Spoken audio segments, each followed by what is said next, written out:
The Game of Thrones ending. How was something that was so amazing that stole the hearts of millions of people such an absolute disaster? Honestly, before season 8, Game of Thrones was set to become one of the greatest television series in history. But after season 8, yeah, I hardly see anybody talking about it anymore. I remember back in 2019 when I was in college, when the season was about to come out, everyone was so hyped and people were creating theories about how everything was going to go down, the showdown with the Night King, the showdown with Cersei, what was going to happen to Daenerys, Jon Snow, who was going to take the throne. And I was so excited, I kind of brought my friend along to watch the season with me, even though he hadn't actually seen the show. We watched some YouTube summaries to get him up to speed, and I was like, this is it, dude. This is going to be awesome. This is going to be the greatest thing you've ever seen. This is going to make you want to watch the rest of the show. Let's do this. Let's get hyped. And then, oh no. I feel so bad because now he's never ever going to watch the show because that was his first impression of it. And honestly, when I was watching it, it's almost like I went through the stages of grief. Like, I was in denial at first. I was like, this isn't too bad. And then I was depressed because I realized it indeed was bad and what that meant. And then finally, I was super angry. And I remember throughout this entire grief process, there was one question that kept permeating my mind. Why? Why was it like this? Why did every character get literally the worst ending possible for themselves? It's almost as if the writers hated the fans. In my search to figure out why this happened, I watched tons of videos. And through doing so, I believe I have pieced together what actually went down in the writing room to make this so abysmally bad. In this video, we're going to talk about it. First, we'll start with my initial reactions to Game of Thrones, then the actual meaning of the ending, and finally, why I think it went oh so wrong. I believe being an author gives me a unique perspective on this whole drama, so I'm going to bring that perspective in and tell you about some common writing mistakes that likely led to this outcome. Why Game of Thrones was so hyped.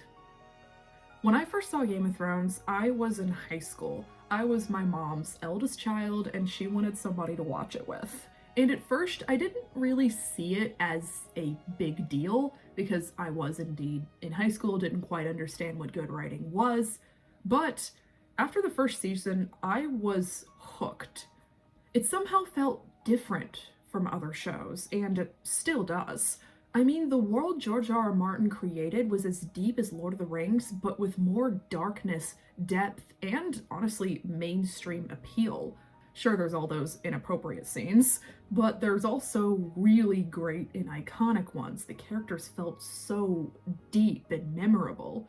I became obsessed wanting to know how this author made a world like this. I watched video essay after video essay about the show and got super deep into the lore.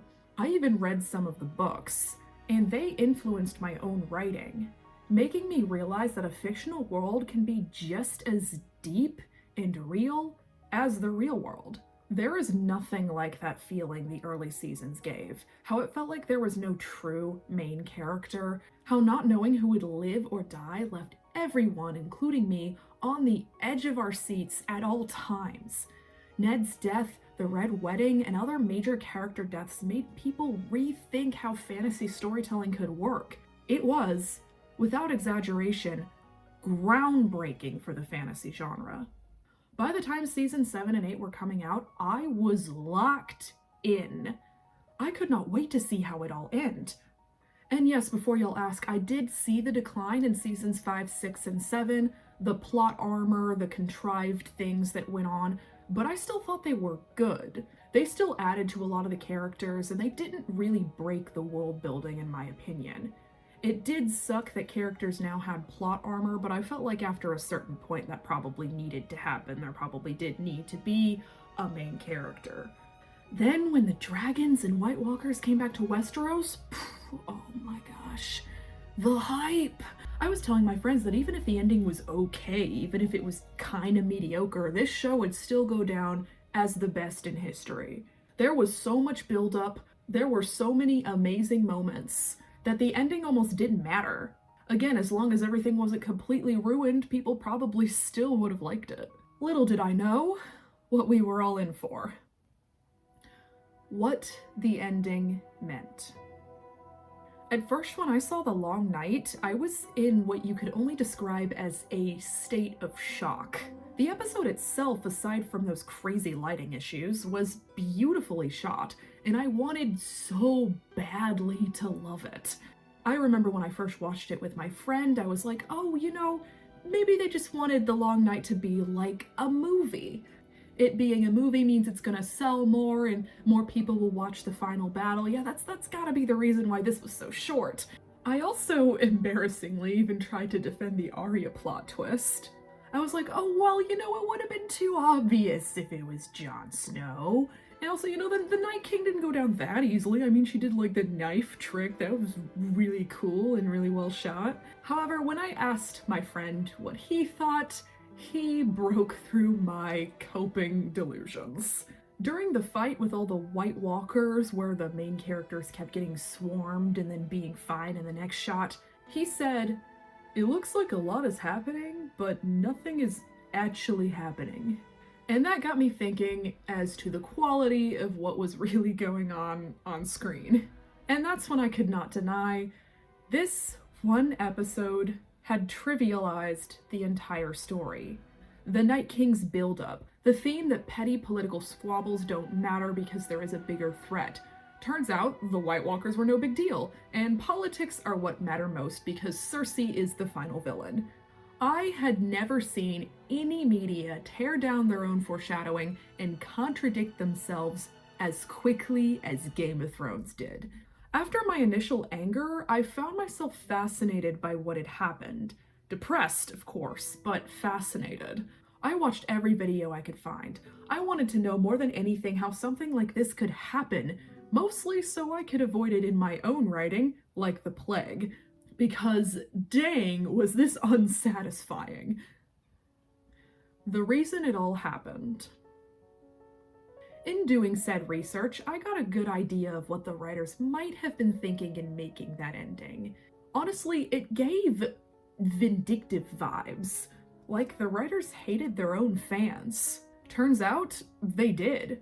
Throughout the years, D&D, the writers of the Game of Thrones show, expressed open disdain for how much their audience paid attention to the details in their show. After all, this was the same fan base that saw, I think it was Robb Stark or some character be described with blue eyes in one of the books, when he actually had green eyes, and this made people think that he was turning into a White Walker or there was some other kind of foreshadowing, when really it was just an error that George R.R. Martin and his editor missed. But anyway, my point is, they had this same zeal and energy toward the show. They would nitpick absolutely everything. And that drove the writers insane because their mistakes would always be found and would always be showed to everybody. D&D had also been writing the show for years and working on no other projects. This naturally burnt them out. Then they got that Star Wars deal, and the rest is history. In my opinion, that was the nail in the coffin, because Star Wars was their dream to write, and they were super tired of the fans and lore of Game of Thrones. So, they rushed it. And this part is not confirmed, but it is something that piques my interest. I do remember D&D saying in an interview that they asked George R.R. Martin for the bullet points of his ending, and basically that's what they did for the show. They took the bullet points of what was going to be the ending of the books, and they made that the ending of the TV show. Now, even if that's true, first of all, George R.R. Martin would have built up that ending way better. I imagine there's probably more foreshadowing in the books if Arya's gonna be the one to kill the Night King, and the books are very different from the show. Daenerys is much crazier and less likable. There are other characters at play that were killed off in the show that are in the books. Things like that can create butterfly effects. So maybe that was the ending of the books. But again, he would have done it right. In the show, it felt like they were going through bullet points of the ending without any thought to build up or transitions or anything like that. There was no care or passion put into it at all. Also, despite the fact that I can relate to writer's block and burnout, I have no sympathy for D&D's situation. They were put into a position most writers would kill to be in. So what if they were burnt out? So what if fans picked apart everything they wrote? That just shows that they cared. I would kill for fans like that, quite frankly. Please pick apart my writing. I will engage with you guys and tell you why I made certain decisions. Having someone care about one's writing is something that most writers don't ever get to experience. The bottom line is D&D still had a job to do, and they failed, in a way that was completely avoidable too. They could have hired help or even other writers, but they chose to crash and burn the whole show. The good news is they quickly got fired from Star Wars after that, though, so silver lining. Conclusion. The Game of Thrones ending is a phenomenon I've never seen in writing and likely will never see again. To go from being the best ever to the worst gave the entire fandom tonal whiplash that united them against the writers. For once, everyone agreed on something, that the ending sucked. And that is insane. In a way, I'm almost grateful it happened because it taught me what goes down when writers stop caring about their fans. However, I don't know if I'll ever fully recover from the trauma. Even to this day, there is nothing like Game of Thrones in TV, and that somehow makes it even more painful. Luckily, we do have House of the Dragon, though. Hopefully, they'll actually stick the landing on that one's ending. If you made it to the end of this video, you are now my favorite person. Remember to subscribe, leave a comment down below of what you thought, and tell me what you'd like to see next. I'll gladly make more Game of Thrones content. I can break down the characters. That could be very fun. With that, I hope I've inspired you, and I'll see you in the next video.